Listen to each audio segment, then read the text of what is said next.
Hello, my lovely rose garden. I'm Avalon. And I'm Ray.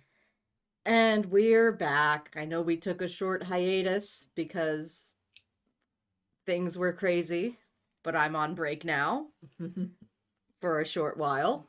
Not summer break, just a break. We left off like right at the start of a sex scene. Yeah, This is gonna be painful. yeah. You know what else is painful? The theme of today's episode, state testing. Oh, fun times. You're done with state testing. Yeah, How lucky for you. yeah. This is our last week of state testing at my school site. I just, to those who aren't in the United States, near the end of every school year, but not actually at the end, public schools do state testing. Which is just kind of a general overview of growth. Supposedly. Supposedly. It's standardized testing on supposedly what that grade's learning objectives are. But they're usually really badly written and cover material that there is no way in hell you've gotten to cover yet, and can happen as early as April or as late as the end of May. So even though they are standardized, they don't all happen at the same time, hence our different districts having them at different times. And they just kind of suck and are a huge waste of time for everybody. I always liked them as a kid. Yeah, as a kid, I was fine with them because it just meant, time to read and doodle and stuff because I always finished early. Exactly. But as an educator, it's like... it just kind of gets in the way of everything. Yeah, I'm like, okay, so here's 2 weeks where I have to just have this big block of time taken out for this test that now that they're all on computer, most of the kids just click through it and don't give a crap because it's not going on their report card. And the ones that are trying get super stressed out because, like I said, they're usually really badly written and don't make sense. And the teacher is not allowed to help you on anything. Like, not even logging in. So yeah, it's just kind of... when we were taking these tests, kids didn't have their own Chromebooks in the classroom. Yeah, it was the Scantron. We did Scantron. The Scantron sheets. And... where you make a little picture. And I feel like it was better that way. Yeah. I feel like it was less stressful. There was less, like, eye strain. Like, I do appreciate that the Chromebook versions have tools that the test taker can use, like line readers and stuff. But, and, they can have it read out loud and things like that. Like, there are good accommodations with the way it's done now, but also it's worse. Kids literally just click the button. Yeah. And are done in 5 minutes. And I'm like, I know you are not done. I know it is not physically possible that you actually read all the directions and answered accordingly in that amount of time. See, the thing that our school does to discourage that, it's kind of evil, but also kind of ingenious. You're not allowed to read or draw afterward. You can just sit there. Oh, that's awful. Awful in, like, kind of an evil supervillain way, but it also discourages the kids from just clicking through. I mean, yeah, if there's literally nothing to do but take... if taking the test is the most interesting thing you can do. Sit there and stare at the walls when you're done. Which, I mean, wouldn't have stopped me as a kid because I was a fast test taker, and I was just very good at, like, maladaptive daydreaming that I could just stare at a wall and be perfectly fine. But a lot of kids nowadays do not know how to be bored. They don't. They don't know how to have imagination. This isn't even like an old man yells at cloud kids these days thing. Literally, like, kids due to like screen time and stuff, are so overstimulated all the time. Like a lot of kids just have never had to really sit with boredom enough, and it's very obvious in the way that they behave in a classroom. Yeah, because it's like boredom to them is physical pain. Yeah, and I'm just all like, dang. I'm like, that really sucks. You would have not been able to survive a a road trip without like a little TV in the back of back of the seat. You gotta have Miraculous Ladybug on. Gotta have Miraculous Ladybug blaring into your eyes that entire trip from California to Texas. All right, we should probably start the fucking episode. Anyway, the theme is standardized yeah. tests. We're treating this like it's a live stream and we're waiting for people to get here. Well, we also just like to talk. Yeah, that's true. And I don't want to. I don't want it either. I don't want this. It's starting with a sex scene. Great. Monday, May 30th, 2011. We have cleared my birthday. We've cleared my 20th birthday. Her sharp intake of breath is music to my dick. My dick. My penis. I hate it here. Then we'll fuck, I whisper. And if you're still awake, I'll impart some information about my formative years. Agreed? Oh, God. Hi, Winnie. I hate him. You want us to stop, don't you? You just started and I already want you to stop. She nods. Her breathing has accelerated. Her pupils are larger, darker, with her need and her thirst for knowledge. Good girl. Open your mouth. She hesitates for a moment, bewildered, but she does as she's told before I can reprimand her. Winnie just headbutts us like, Stop. It's already horrible. did I forget to feed you, Winnie? Is that why you're here? It's only 4 o'clock. It's not dinner time. You're fine. Wider. I insert both of the balls into her mouth. I know the Crazy thing to come into when I don't remember the context. I know he's talking about like the little Benoit balls. Yeah, the little silver ones. But my first thought was just kind of stands up higher, pulls his dick up, just balls in. Let's go. They're a little big and heavy, but will keep her smart mouth occupied for a moment or two. They need lubrication. Suck. Wouldn't you lick? Okay.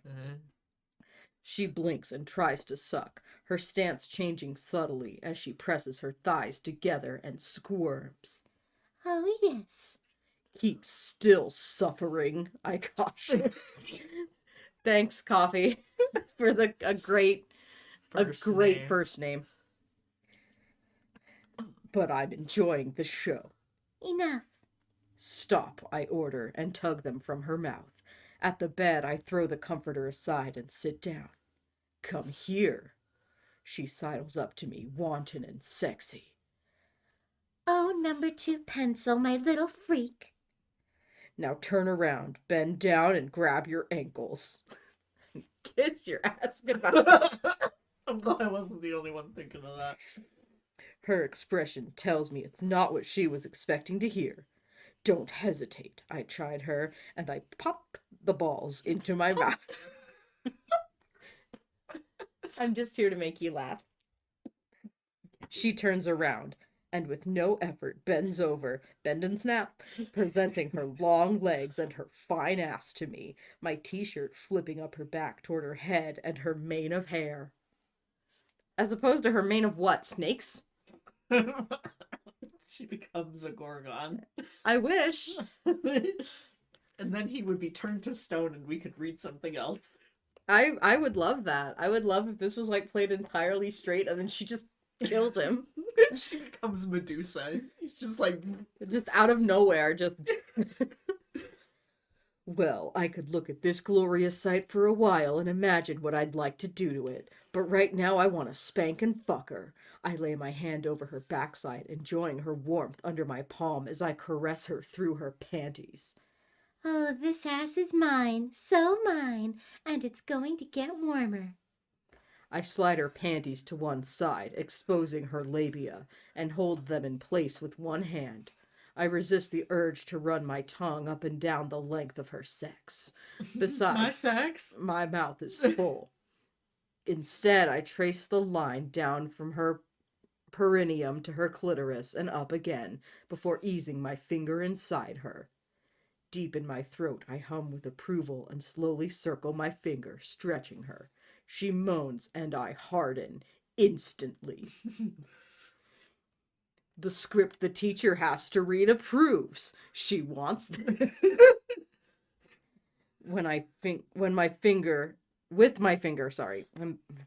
I can't read. It's fine. I need my prescription updated on my glasses. Things are kind of blurry up close. With my finger, I circle inside her once more, then withdraw and remove the balls from my mouth. Balls in your mouth. When did... He put them in. Oh yeah, yeah. the pop. I was so focused on that, I didn't even pay attention to what I was reading. Gently, I insert the first ball into her, then the second, leaving the tag outside, draped against her clitoris. I kiss her bare ass and slide her panties back into place.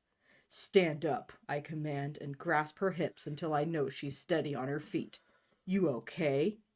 Yes. Her voice is rough. Turn around. Briana. Turn around. She complies I immediately. sing that song so much at school. How does that feel? I ask. Strange. Strange good or strange bad? Strange good, she answers. Good. She'll need to get used to them. What better way than to stretch and reach for something? I want a glass of water. Go and fetch one for me, please. And when you come back, I shall put you across my knee. Think about that, free snacks. Very disappointing. There were no free snacks. What? No free snacks. We got free snacks. No free snacks. We got chocolate chip granola bars, Mott's gummies, Cheez-Its, one other thing I don't remember. No free snacks. Disappointing. Yeah, and at first I thought it's because it's a slightly larger campus, but then I'm like, I went to an elementary school bigger than this one, and we had free snacks. Cheaping you out on your free snacks. No man. free snacks. Yeah, I was really disappointed. We have like and we also got juice boxes. We have a dearth of free snacks. Yeah, no free snacks. Or not a dearth, a glut.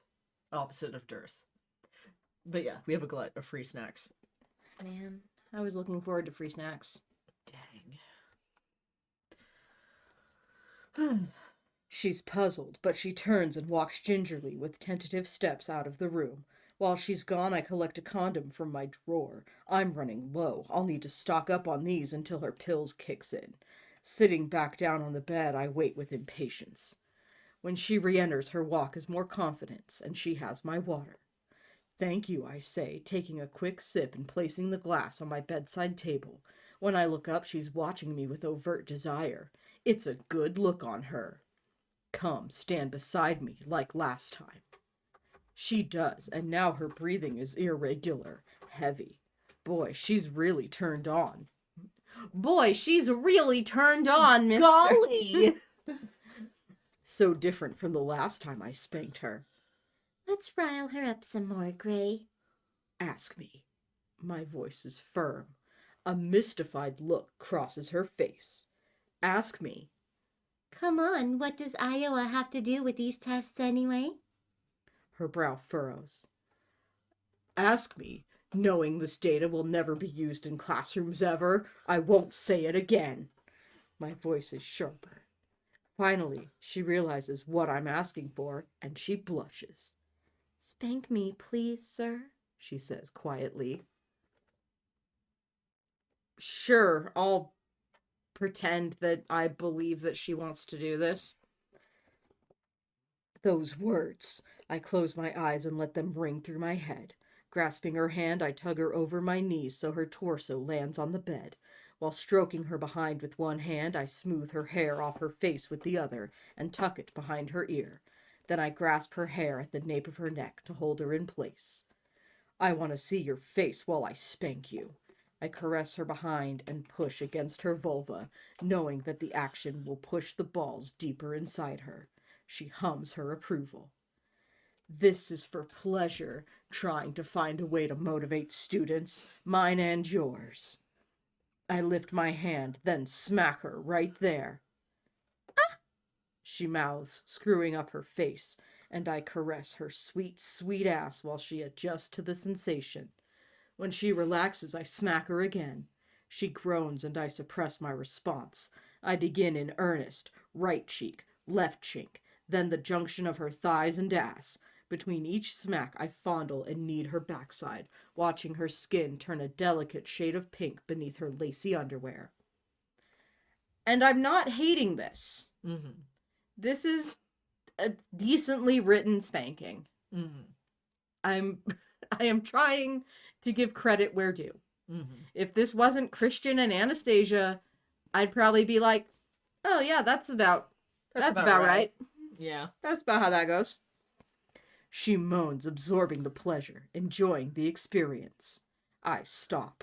I want to see her ass in all its rosy glory. Unhurriedly, teasing her, I tug down her panties, skimming my fingertips down her thighs, the backs of her knees, and her calves. She lifts her feet, and I discard her panties on the floor. She squirms, but stops when I place my hand flat against her pink, glowing skin. Grabbing her hair again, I start anew, gently first, then resuming the pattern. She's wet. Her arousal is on my palm. I grip her hair harder and she moans, eyes closed, mouth open and slack. Fuck, she's hot. Good girl. My voice is hoarse, my breathing erratic. I spank her a couple more times until I can bear it no more. I want her now. All right. Yeah, that was a good scene. Good job. Yeah, actually, fine. You did one good scene. Like, I didn't cringe almost at all for multiple paragraphs. Good. You could almost believe that E.L. James is actually into spanking. Yeah. For just a moment. I wrap my fingers around the tab and draw the balls out of her. She cries out in pleasure. Turning her over, I pause to yank my pants off and put on a wretched condom. Oh my god. And you ruined it. Then lie down beside her. I grab her hands, lift them over her head, and slowly ease myself onto her and into her as she mews like a cat. Don't. She just says meow. Just mules is all you need. Yeah. We understand the sound if you say someone is mewling while they experience pleasure. But if you say don't need to say like a cat. If you say like a cat, all I hear is meow. Like, just hyper-realistic cat noise. Hey, no, don't like that. Don't like that. Oh, baby, she feels incredible. I want you to make love to me. Her words ring in my head, and gently, oh so gently, I start to move, feeling every precious inch of her beneath and around me. I kiss her, appreciating her mouth and her body at once. She wraps her legs around mine, meeting each gentle thrust, rocking against me until she spirals up and up and up and lets go. Her orgasm tips me over the edge. Bribing kids not to click through to the next question, I call, pouring myself into her, letting go, a welcome release that leaves me wanting more, needing more. As my equilibrium returns, I push away the strange swell of emotion that gnaws at my insides. It's not like the darkness, but it's something to fear, something I don't understand. Love. That's me. That was me. But that's what it is. Love. Oh no. Why are people afraid of love? Love. She flexes her fingers around mine, and I open my eyes and look down into her sleepy, sated gaze. I enjoyed that. Oh, sorry, I thought that was her. Never mind. I enjoyed that. I was... Aggressively Batman voice. And give her a lingering kiss. She rewards me with a drowsy smile. I get up, cover her with the comforter, pick up my PJ pants. You know how we know it wasn't her? Because she enjoyed it. I mean, it could have been enjoyable. It seemed like it was. There's even some aftercare that's about to happen. Wow. Yeah. Wow. We're learning. We're learning. Even though, you know, he can be taught. He's been in this community for like a while now and should know this already. Was he really in the community though, or was he just being abused by an older woman? Well, but after both that, can be true. Both after can be true. that, when he has literal career subs, like, yeah, that's true. Being with him, you would think that one of them would be all like, "Hey, by the way, have you ever heard of aftercare? Like, have you ever heard?" Anyway.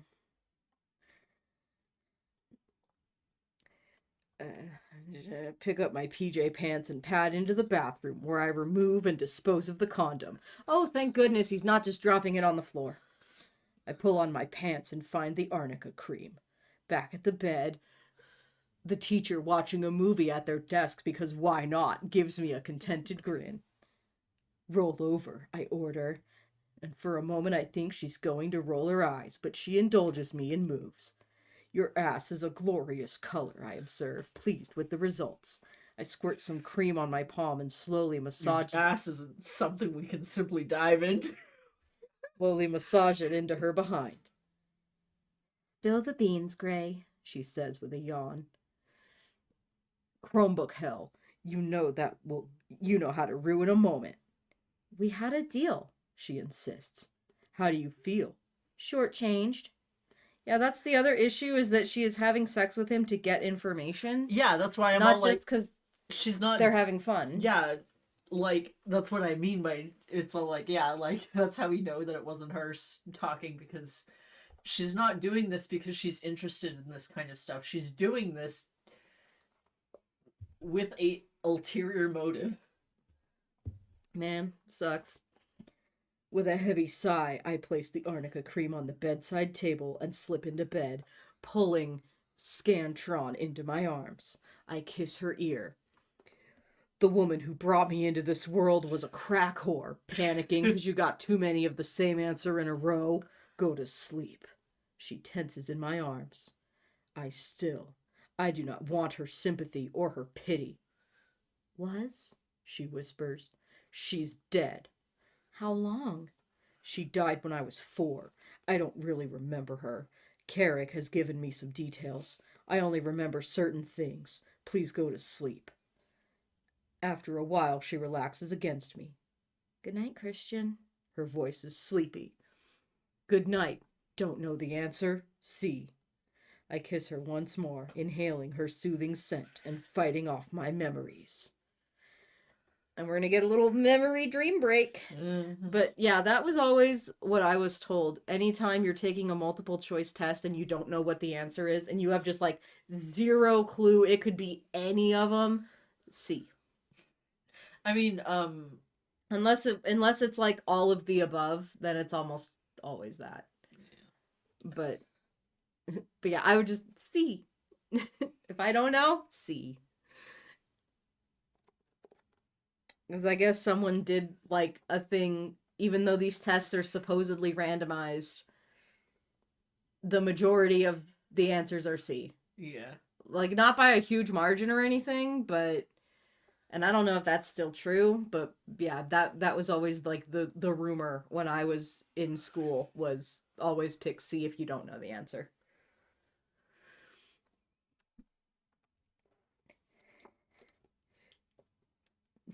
Don't just pick up the apples and throw them away, asshole. Fuck off, you righteous dweeb. Elliot picks an apple, takes a bite, and throws it at me. Maggot, he taunts.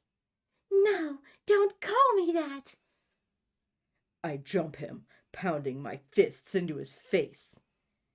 You fucking pig! This is food. You're just wasting it. Grandpa sells these. You pig, pig, pig. Elliot! Christian! Dad drags me off Elliot, who is cowering on the ground. What is this about? He's insane. Elliot! He's destroying the apples. Anger swells in my chest, in my throat. I think I might explode. He's taking a bite and then throwing them away, throwing them at me. Elliot, is this true? Elliot turns red under Dad's hard stare. I think you'd better come with me. Christian, pick up the apples. You can help Mom bake a pie. A+ parenting. She's fast asleep when I wake. My nose and... This did not, by the way, get a little tilde. Yeah, but we know. Yeah, We know it gets a line break, but not a tilde.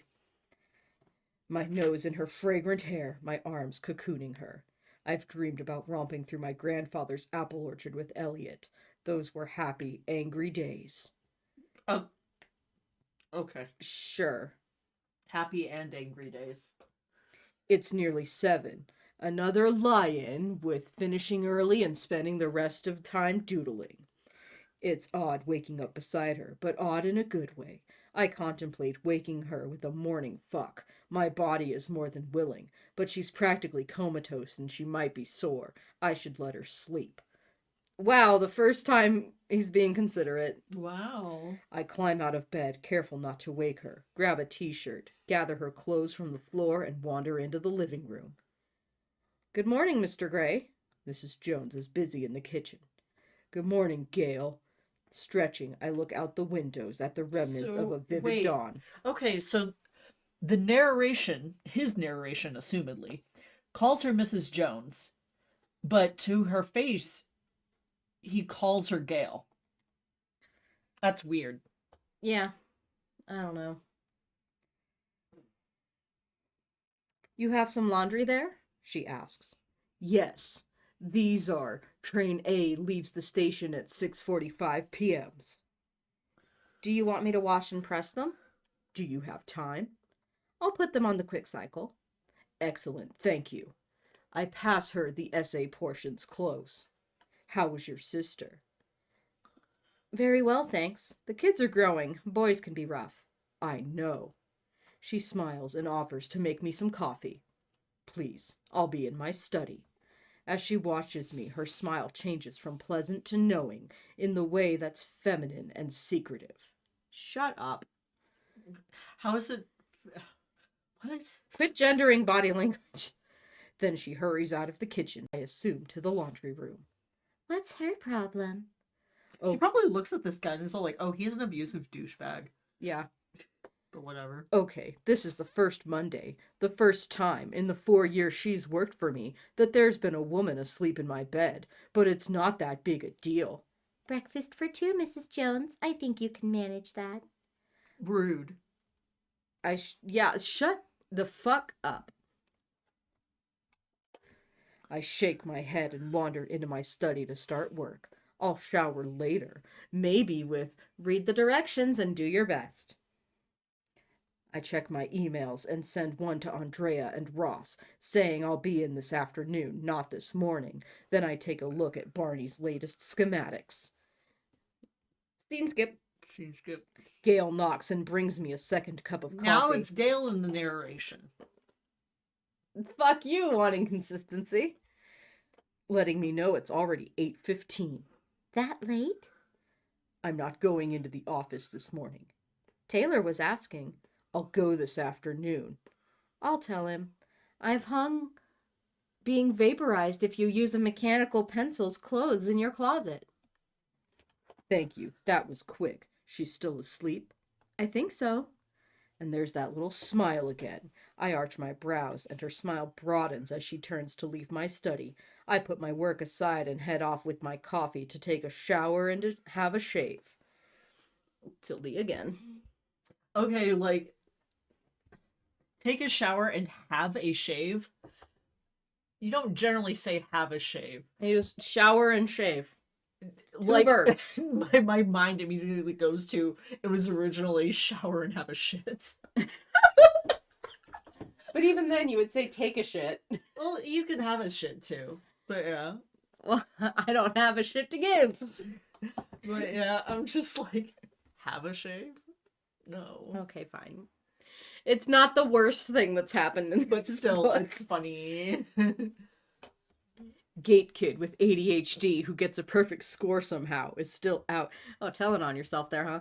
Yeah. Is still out for the count when I finish Well, dressing. that was most of the gate kids at my school. True. We were all like, we were in the top like 99th percentile of state testing, and we were all absolutely obnoxious. You've exhausted her, Gray. And it was pleasurable, more than pleasurable. She looks serene, as if she doesn't have a care in the world. Good. From the chest I take my watch, and on an impulse open up the top drawer and pocket my last condom. You never know. I amble back through the living room toward my study. Do you want your breakfast yet, sir? I'll have breakfast with getting your water bottle inspected. Thanks. They don't really... Okay, that was something that happened at high school, but I've noticed that they don't really do it with elementary school. I never at any point had my water bottle inspected. Oh, see, that was like a big thing at my high school, is that like everyone had like their water bottle looked over if it had like a label on it. No, I don't think they gave a shit. Mm. Then again, I think they just gave us, like, the water bottles. Like, I don't think we brought our own. Well, then again, we had like a water bottle culture at my high school.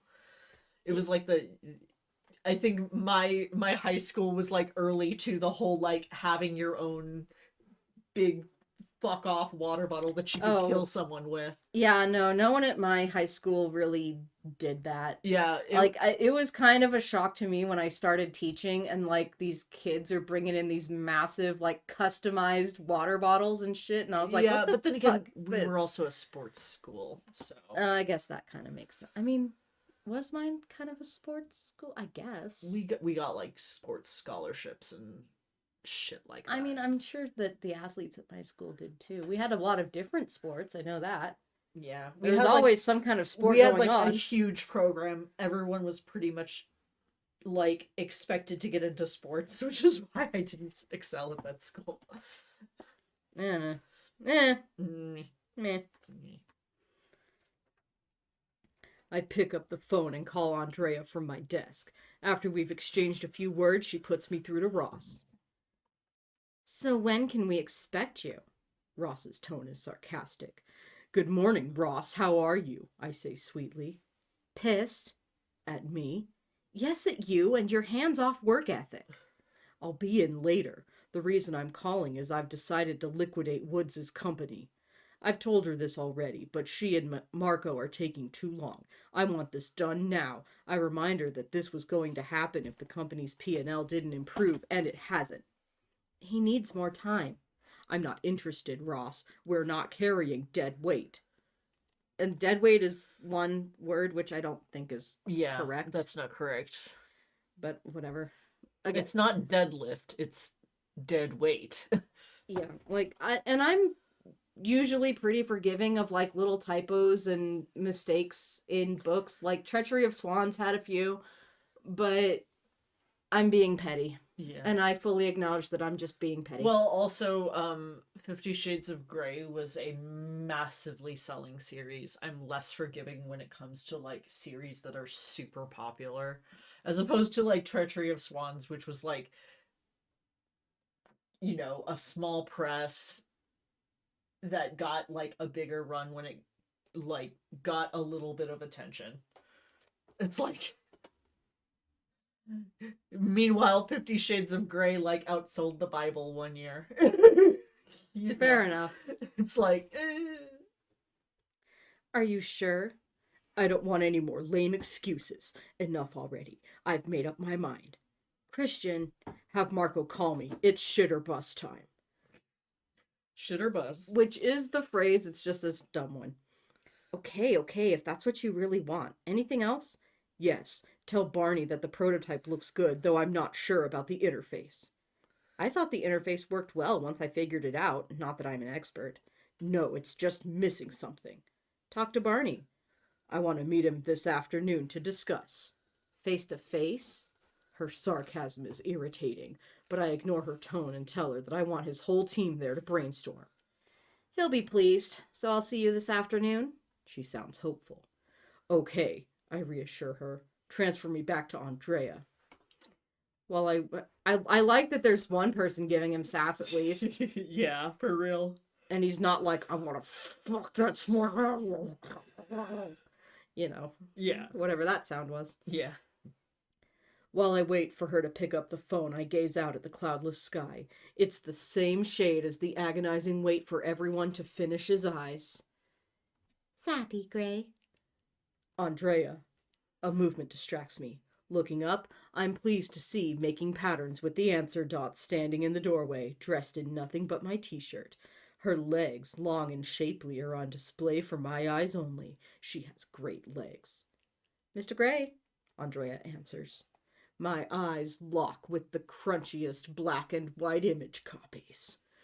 God, yeah, they were horrible. They are the color of a summer sky and just as warm. Good Lord, I could bask in her warmth all day, every day. Don't be absurd, Gray. Clear my schedule this morning, but get Bill to call me. I'll be in at 2. I need to talk to Marco this afternoon. That will need at least half an hour. A soft smile tugs at questioning your life after 3 answers in a row or C's lips, and I find myself mirroring her. Yes, sir, Andrea says. Schedule Barney and his team in after Marco, or maybe tomorrow, and find time for me to see Claude every day this week. Sam wants to talk to you this morning. Tell him to wait. It's about Darfur. Oh. Apparently, he sees the aid convoy as a great personal PR opportunity. Oh, God, he would, wouldn't he? No, I don't want publicity for Darfur. My voice is gruff with exasperation. He says there's a journalist from Forbes who wants to talk to you about it. How the hell do they know? Tell Sam to deal with it, I snap. That's what he's paid to do. Do you want to speak to him directly? She asks. No. Will do. I also need to RSVP to the event on Saturday. Which event? Chamber of Commerce Gala. That's next Saturday? I ask as an idea pops into my head. Yes, sir. Hold on. I turn to impromptu essay on Pennies, who's jiggling her left foot but not taking her sky blue eyes off me. When will you be back from Georgia? Friday, she says. I'll need an extra ticket because I have a date, I inform Andrea. Buddy, she's flying back from Georgia. That's all the way across the country. She's gonna be exhausted. For real. If you tried to plan an event for me the day after That's I'm on a 11-hour flight, Yeah. fuck you. You know, not counting layovers. Is this Brits not understanding how big America is? Probably. 'Cause, yeah, I went to visit my family in Alabama when I was 13 or so, and layovers and time changes and shit going into play. It was like 18 hours. Like, I was awake for more than 24 hours just getting there. And guess what I did for the whole first day I was there? Yep. EP. I was at EPL. EP Little Ave. And I did not want to move. A date? Andrea squeaks with incredulity. I sigh. Yes, Andrea, that's what I said. A date. Miss, will this be on the report card? Will be coming with me. Yes, Mr. Gray. She sounds as if I've made her day. And that's when you lie and you say, yes, it's going to be 100% of your grade. just to be a jerk. No, I'm always honest. I know. I never said that, but in my mind, a little evil part of me is all like, yes, this is actually your final grade. Everything you've done all year doesn't matter. This is gonna be your grade. For fuck's sake. For fuck's sake. What is it with my staff? That's all. I hang up. Good morning. Well, you do employ like nothing but blonde women. It's a little. I'm sure they take one look around the office and they're all like, okay, so this is like some kind of fetish thing, right? They're like, if it's not a fetish thing, then we might be in a cult. Either way. But the benefits package is immaculate. Either way, we have to expect that at least one of us is going to get laid at some point. With or without consent. With or without consent. It's a horrible time. It's not so much that all the girls in his office want to fuck him, is that they all just know that at some point he's going to fuck one of them. Whether it be... It's like cats. Yeah, exactly. They're all trying to figure out which one's gonna ascend. Which one's gonna ascend to the Heaviside layer? The Heaviside laid. Just so like one of us is gonna have to eventually, when this either turns out to be a cult or a weird sex thing.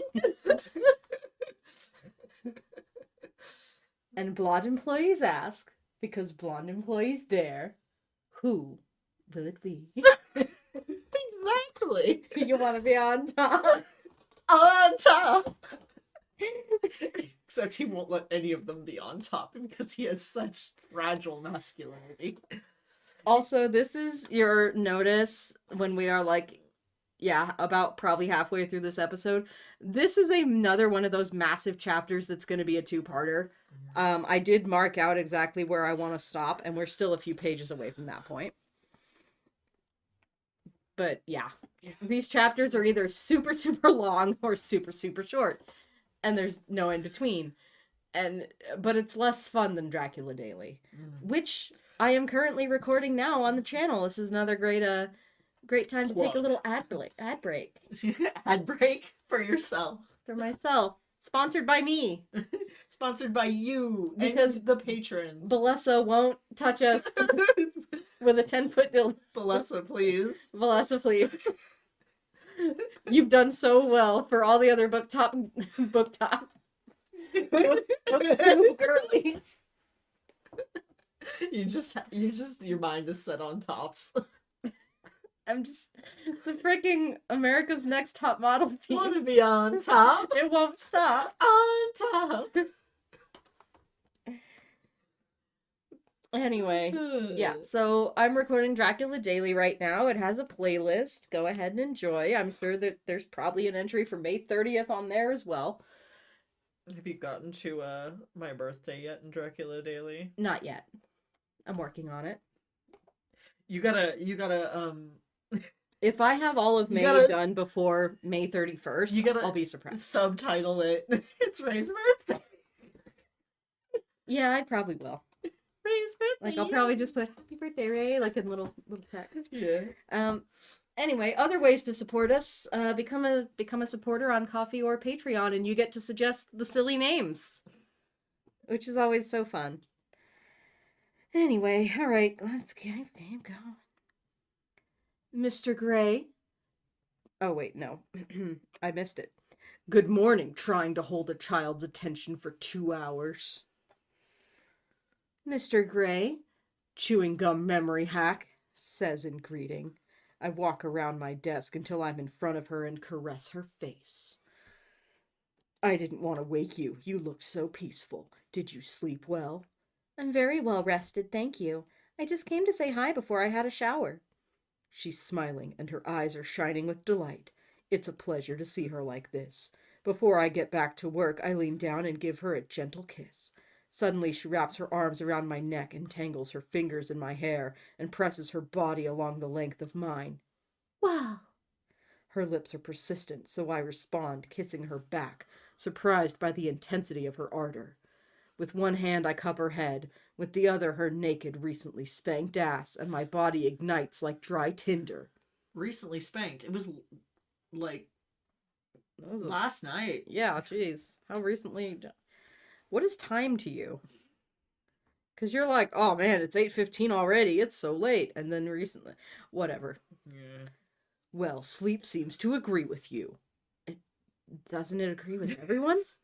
Not the insomniacs. Fair. My voice is laced with sudden lust.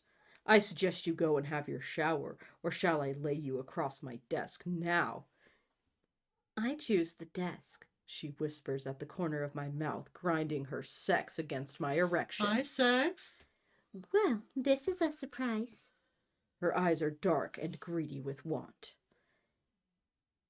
You've really got a taste for this, haven't you, snack break time? You're becoming insatiable. I've only got a taste for you. Damn right, only me. Her words are a siren's call to my libido. Losing all self-restraint, I sweep everything off my desk. No! Sending my papers, phone, and pens all clattering or floating to the floor. Christ. But I don't give a damn. I would never do that to you, Desky. My desk. No, I love my desk. I love it so much. It's so cute. We have matching desks. We have matching desks. We're matchy. We're matchy. And we have like all these fun, cute little things. Like I have my Cinderella Boy key standees from Holly Wally. I have my retro Bluetooth speaker. My microphone set up. I have a little like cart of just office items, you know, like clips and stuff. Yeah. My soda, my little clicky cat. And I have You have your hedgehog I have mug my full of hedgehog mug full of pencils and pens. I've got my Lego train, your Lego Sasquatch. my Lego Sasquatch, my Submiss standees. I got my Lego Flowey standee. The little bear fan that I Yeah. bought you that you've like never used, I think. That's because I haven't like drawn in here heavily. And I've got my We need to get collection you of a more- mini food. Yeah, we need to get you a more comfortable chair. Yeah. So you could just sit here and draw while I write. I need an ergonomic chair for my no ass and my bad back. And our other desk has our gecko on it. Yeah, we've got a lot of furniture. So just don't abuse your desk. I hate you. I hate you. Don't hurt them. I lift carefully arranged desk. I swear I didn't look ahead and see what the next name was. I lift carefully arranged desk on top of my desk. And lay her across my desk so her hair spills over the edge and onto the seat of my chair. You want it, you got it, baby, I growl, whipping out the condom and unzipping my pants. Just whipping it out. Making quick work of covering my cock, I stare down at the insatiable sword fighting with pencils. I sure hope you're ready, I warn her, grabbing hold of her wrists and keeping them at her sides. With one swift move, I'm inside her. Ah, Christ, pencil sharpening line, you're so ready. I give her a nanosecond to adjust to my presence. Then I start to push, back and forth, over and over, harder and harder. She tips her head back, mouth open in a wordless plea, as her breasts rise and fall in rhythm with each jolt to her body. She wraps her legs around me while I stand, drilling into her. This what you want, baby? She meets every thrust, rocking against me and moaning as I possess her, taking her higher and higher and higher until I feel her stiffening around me.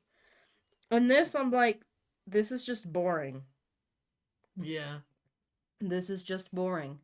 This would actually be one of the times where wanting her to keep still could actually be kind of fun so as to not knock things over on the desk. And you could make it like a game, like, you know, oh, for every object you knock over, that's like one spank. Yeah. Or something like that. But he already sent everything crashing to the floor.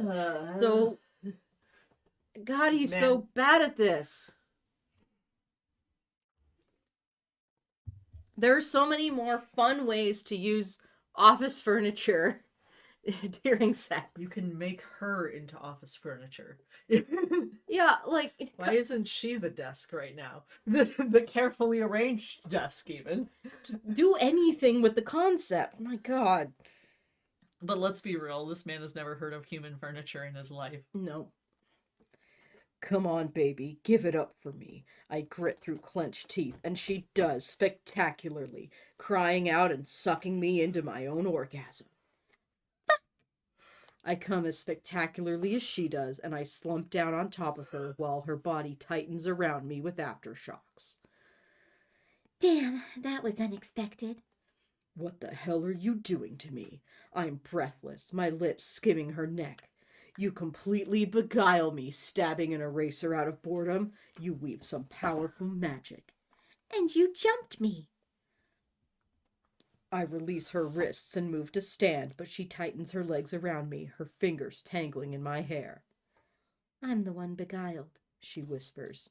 Our eyes are locked, her scrutiny intense, as if she's seeing through me, seeing the darkness in my soul. Shit! Let me go. This is too much. I cup her face in my hands to kiss her quickly, but as I do, the unwelcome thought of her being in this position with someone else pops into my mind. Oh my god. Who is thinking of your partner having sex with someone else after you just had an orgasm? Who is thinking this? Well, you're still in her. No, she's not doing this with anyone else ever. You are mine. You're a freak. My words and crack. not even like freak positive. You're just a freak. You're a freak derogatory. My words crack between us. Do you understand? Yes, yours, she says, her expression heartfelt, her words full of conviction, and my irrational jealousy recedes. Well, at least you acknowledge that it's irrational. I'm just... How can you make "you are mine" be so unappealing? As someone who legitimately enjoys hearing that and other similar phrases, like I love it when you've got love interests and they go, you know, "you're mine" or "I'm yours." Yeah. Like, I am so weak for that shit. For real. How are you making me cringe at this? It's because these two are so charisma-less that it just comes off as ick. Yeah, just ugh. Are you sure you have to go to Georgia? I ask, smoothing her hair from around her face. She nods. Damn. I pull out of her and she winces. Are you sore? A little, she says with a timid smile. I like you sore. Don't. You can't see it, but I'm holding up my middle finger. Don't. Being sore after sex is one of the worst parts of sex. Yeah. Like, there is some soreness that's fine, but like it still sucks. You break out the pain medicine afterward. Yeah, it's the worst part. It's the worst part of sex. because it usually means you didn't prep well enough beforehand. Yeah. Like, it is exercise. You do need to stretch, especially if you're topping. Mm-hmm. Like, no joke, do some stretches, warm up your body, because you are going to be using a lot of muscle groups. Yeah.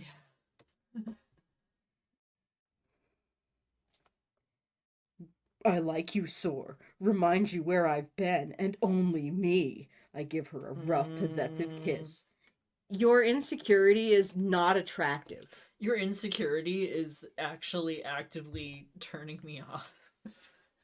I feel my insides just shrinking away from everything this man says. Just, he's so gross. Because I don't want her to go to Georgia. And no one's not your choice. And no one's jumped me since Elena. I'm so glad we're recording this before we ate. Well, for you, I had a burrito. Oh, I'm sorry. I'm sorry. And even then, it was always calculated, part of a scene. I don't want any details. Standing, I hold out my hand and pull her to a sitting position. As I tug off the condom, she murmurs, "Always prepared." I give her a confounded look as I fasten my fly. She holds up the empty foil packet by way of explanation. A man can hope, that one kid losing his goddamn mind, dream even, and sometimes his dreams come true. I had no idea I'd get to use it so soon, and on her terms, not mine. Trail mix with trick cereal pieces in it. For such an innocent, you are as ever unexpected. So, on your desk, that's been a dream? She asks. Sweetheart, I've had sex on this desk many, many times, but always at my instigation, never at a submissive's. this is not how it works.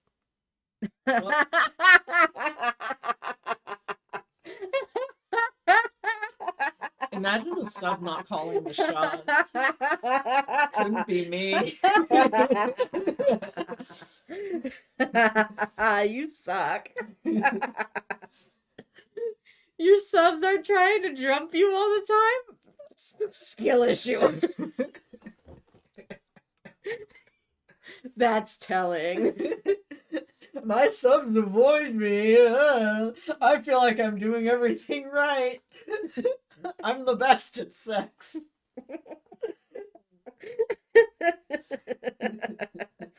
Sorry, I just You blew remembered. out the mic. I know, I'm sorry. I'm just Red remembering. headphone listeners. I'm just remembering that there are people that think this man is like the epitome of sexual charisma. I'm so good at sex. Okay. Okay. Her face falls as she reads my thoughts. Shit! What can I say? Nutrigrain bar, unlike you, I have a past. I mean, you're probably right about that, seeing as how, from what we read in the first book, Anastasia just coalesced outside of your office building, like, suddenly, just before. She didn't even know she had a vagina. You've heard of spontaneous combustion. You now hear of spontaneous coalescence. I run my hand through my hair in frustration. This morning is not going according to plan. Shut the fuck up. You just got laid. I'd better go and have a shower, she says, subdued. She stands and takes a few steps toward the door. I've got a couple more calls to make. I'll join you for breakfast once you're out of the shower. I gaze after her, wondering what to say to make this right. No. What? See, I'm at a loss for why things aren't right. Just because he's had sex, you knew that. Okay, that's more of a 50 Shades of Grey issue. Yeah. But it's like, you guys just had sex. Why are you, like, mad at each other? I think Mrs. Jones has laundered your clothes from yesterday. They're in the closet. She looks surprised and impressed. Thank you, she says. You're most welcome. Her brow creases as she studies me, baffled. Oh boy, you ready for some more E.L. James dialogue? What? I ask. What's wrong? What do you mean? Well, you're being more weird than usual. You find me weird? connectivity issues, baby. Weird is my middle name. You find me weird? I am weird, but I don't want her to say it. Sometimes. Tell her. Tell her no one's pounced on you for a long time. Loser. Loser. As ever, I'm surprised by you, dead Chromebook battery. Surprised how? Let's just say that was an unexpected treat. We aim to please, Mr. Gray, she teases, still scrutinizing me. And please me you do, I acknowledge. But you disarm me, too. I thought you were going to have a shower. Her mouth turns down. Shit! They're just both like the most sensitive people on the fucking planet. Yes, I'll see you in a moment. She turns and scampers out of my study, leaving me standing in a maze of confusion.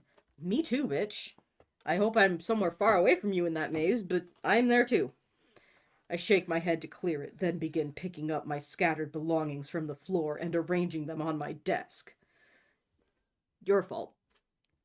How the hell can she just waltz into my study and seduce me? It seems to be very easy. All she has to do is be all like, I want to have sex. And he's like, Yeah, you have little to no restraint, my dude. I have yet to see you exercise any form of denial of gratification. mm-hmm. Even when you say that you're not going to do something that will bring you immediate satisfaction, you still do it anyway. Yeah. What the fuck do you mean? I'm pretty sure that a hole in a tree could seduce you. Like, I'm supposed to be in control of this relationship. That's not how that works. This is what I was thinking about last night. Her unbridled enthusiasm and affection. How the hell am I supposed to deal with that? It's not something I know. I pause as I pick up my phone. But it's nice. Yeah, more than nice. I chuckle at the thought and remember her nice email. Damn, there's a missed call from Bill. He must have phoned during my tryst with, "What can I do when I'm done?" I sit down at my desk, master of my own universe once more. Oh, there it is. Title. Now that she's in the shower and call him back, I need Bill to tell me about Detroit, and I need to get back on my game. Bill doesn't pick up, so I call Andrea. Mr. Gray, is the jet free today and tomorrow? It's not scheduled for use until Thursday, sir. Great. Can you try Bill for me? Sure. My conversation with Bill is lengthy. Ruth has done an excellent job scouting all of the available brownfield sites in Detroit. 2 are viable for the tech plant we want to build, and Bill is certain that Detroit has the available labor force we require. My heart sinks. Does it have to be Detroit? I have vague memories of the place. Drunks, hobos, and crackheads shouting at us on the streets. Bro. The seedy dive we called home, and a young broken woman, the crack whore I call Mommy, staring into space while she sat in a drab, grimy room filled with stale air and dust motes. And him. I shudder. Don't think about him or her. But I can't help it. Distracting electric hum has said nothing about my nocturnal confession. I've never mentioned the crack whore to anyone. Perhaps that's why the room being 5 degrees too cold, because it'll keep you awake, attacked me this morning. She thinks I need some TLC. Fuck that. Baby, I'll take your body if you offer it up. I'm doing just fine. But even yeah, clearly. But even as the thought pops into my head, You're clearly a very sane and well-adjusted individual. I wonder if I'm just fine. I ignore my unease. It's something to discuss with Flynn when he's back. Right now I'm hungry. I hope she's gotten her sweet butt out of that shower because I need to eat. Yeah, the fact that you unfailingly refer to your mother as the crack whore informs me that you have not worked through a lot of those issues. And I don't know what you're talking to Flynn about in therapy. But you need to be addressing this more. I think we established in our initial read of the 50 Shades series, Flynn is a dog shit therapist. Flynn is a con artist. Flynn is absolutely fleecing this man for all of his money. Flynn's just sitting there like drawing pictures of dogs in his notebook. Sparkle dogs. He's the suspiciously wealthy furry, and he's suspiciously wealthy because Gray's taking all Christian Gray's money. All right. New Flynn lore unlocked. Uncomfortable plastic chair is standing at the kitchen counter talking to Mrs. Jones, who has set the places for our breakfast. Would you like something to eat? Asks Mrs. Jones. No, thank you, impatient foot jiggle says. What the fuck do you mean? You're setting the table for breakfast. 2 places. Do you want something to eat? No, thank you. as she's sitting... Why is no one in this book a human? And that's coming from me. That's pretty bad. This is the kind of shit where I'm all like, is this written by AI? But this was before writing with AI. It really... Because this is the conversation that no one has with blocking that would not be happening during this conversation. Written by a fucking alien. Well, and it was like that the other conversation, too. Yeah. Like, there was another one I was going to mention that about. It really feels like the flower shop scene from The Room. Like, hi, doggy. You're my favorite customer. Like, they're just saying words into the void. Oh, no, you don't. Of course you'll have something to eat. I growl at both of them. She likes pancakes, bacon, and eggs, Bacon and eggs, Mrs. Jones. Yes, Mr. Gray. What would you like, sir? She replies without batting an eyelid. See, my assumption would be that if she is setting the places for breakfast, the food is cooked, and she is setting it out.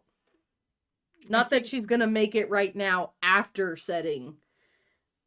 Am I just, like, being uncouth? Because I've always made the meal first, and then when the meal is almost finished, that's when I set the table. Well, like, okay. Yes, but also the usual exception to that would be like at fancy dinner parties where you have reserved seats, you have a place setting already there before they bring out the food with your like name and stuff on it. Yeah. But that's only for fancy meals. This is a breakfast for 2 people. And she's just now asking what they want to eat. Yeah, I don't know. Like, there's no reason for that. It feels unnatural. Once again, like it's written by an alien who does not understand how humans work. It feels padded, is what it feels like. We don't need this. Yeah. And that's really what every conversation that isn't Christian and Anastasia and sometimes Kate is, it just feels like padding. Like, you can tell that the author doesn't really want to be writing this conversation, but feels like she has to for some reason. Yeah. Because otherwise it would just be summarizing vast portions of this person's day. But even that, you could make that into a character trait. You could have him be like, you know, everything that isn't this person I'm obsessed with just fades into the background. And it's just, you know, if you really want to pursue that angle, which would be an interesting one, would make for a more interesting read, certainly, than whatever the fuck this conversation is. Anyway. Omelet, please, and some fruit. Sit, I tell, falling asleep even when the room is cold, pointing to one of the bar stools. She does, and I take a seat beside her while Mrs. Jones makes our breakfast. Have you bought your air ticket? I ask. No, I'll buy it when I get home over the internet. Over the internet is, again, just, why is that there? It's 2011. Who's buying plane tickets on the phone? Yeah. A millennial at that.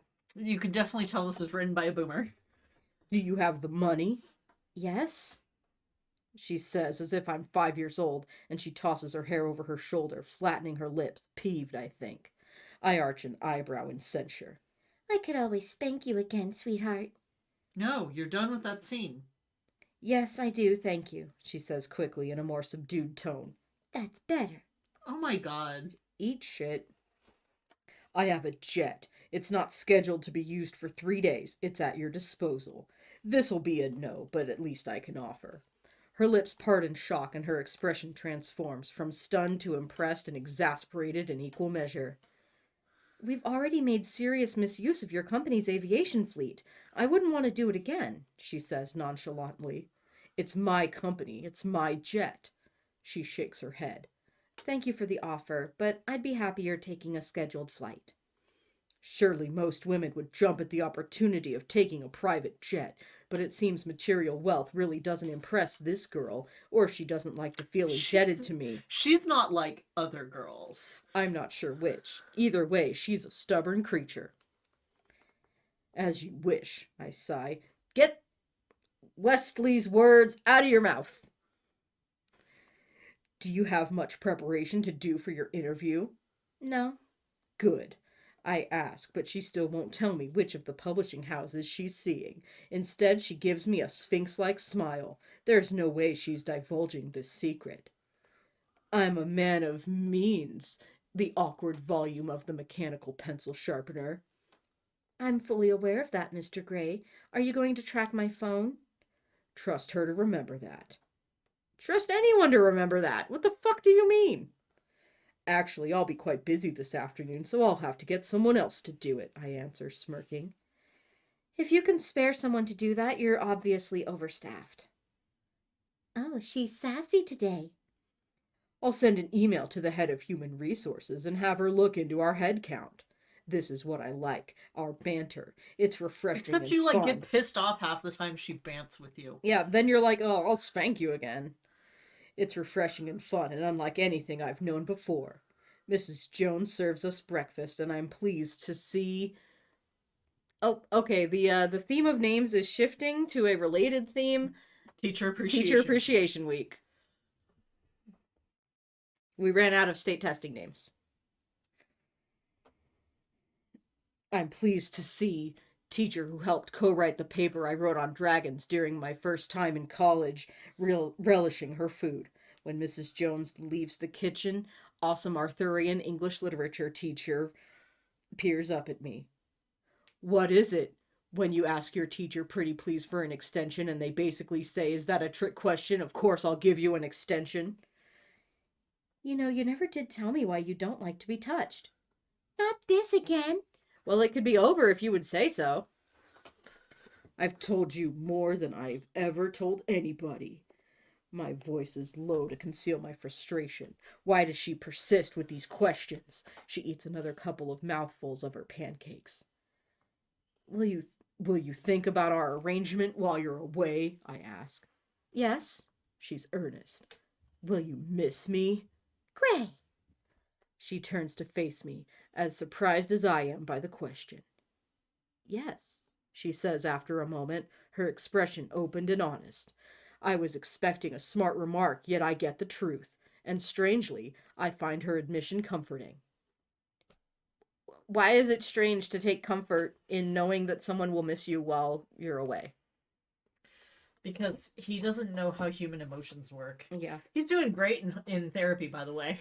Yeah, he's so well adjusted. Killing it. Anyway. I'll miss you too, I mutter, more than you know. My apartment will be a little quieter without her, and a little emptier. I stroke her cheek and kiss her. She gives me a sweet smile before returning to her breakfast. I'll brush my teeth, then I should go, she announces once she's finished. So soon, I thought you might stay longer. She's taken aback. Did she think I'd kick her out? I've prevailed upon you and taken up your time for long enough, Mr. Gray. Besides, don't you have an empire to run? I can play hooky. Hope swells in my chest and my voice, and I've just cleared my morning. I have to prep for my interviews and get changed. She eyes me warily. You look great. Why, thank you, sir. Like, if she was any normal, I guess now graduated college student, she'd be all like, this billionaire doesn't do fucking anything. Most billionaires don't. Yeah. But her cheeks are coloring their familiar rosy pink like her ass last night. She's embarrassed. When will she learn to take a compliment? Rising, she takes her plate to the sink. Leave that. Mrs. Jones will do it. Okay, I'm just gonna brush my teeth. Please feel free to use my toothbrush, I offer with sarcasm.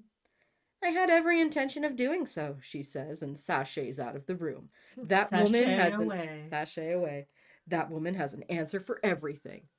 She returns a few moments later with her purse. Don't forget to take your BlackBerry, your Mac, and your chargers to Georgia. Yes, sir, she says obediently. Good girl. Come. I lead her to the elevator and step in with her. You don't have to come down. I can see myself to my car. It's all part of the service, I quip ironically. Besides, I can kiss you all the way down. I fold her into my arms and do just that, enjoying her taste and her tongue and giving her a proper goodbye. We're both aroused and breathless by the time the doors open on the garage level, but she's leaving. I take her to her car and open the driver's door for her, ignoring my need. Goodbye for now, sir, she whispers and kisses me once more. Drive safely when your teacher brings your class candy on the final class before spring break. And safe travels. I close her door, stand back and watch her leave. Then I head upstairs. I knock on Taylor's study door and let him know that I'd like to go to the office in 10 minutes. I'll have the car waiting, sir. I call Welch from the car. Mr. Gray, he rasps. Welch. Spending their own money on class parties is buying an airline ticket today, leaving Seattle tonight for Savannah. I'd like to know which flight she's on. Does she have an airline preference? I'm afraid I don't know. I'll see what I can do. I hang up. My cunning plan is falling into place. To be a stalker. And on that concerning note, we are done with this half-ish of the chapter. The next half will probably go pretty quickly because it's a lot of emails, but it will also go with a lot of cringing because the pedo is in it. Yay! So, thank you for being here and listening. This video is hella demonetized, so please, please, please, please show your support with either a purchase of one of our books or supporting us as a monthly supporter on Ko-fi or Patreon, or with a one-time donation on Ko-fi. You can find all of my ebooks there for free, and you can leave a tip if you so choose, but they are available for free download. So thank you, and we'll continue with the Teacher Appreciation Week themed names next week. Bye-bye.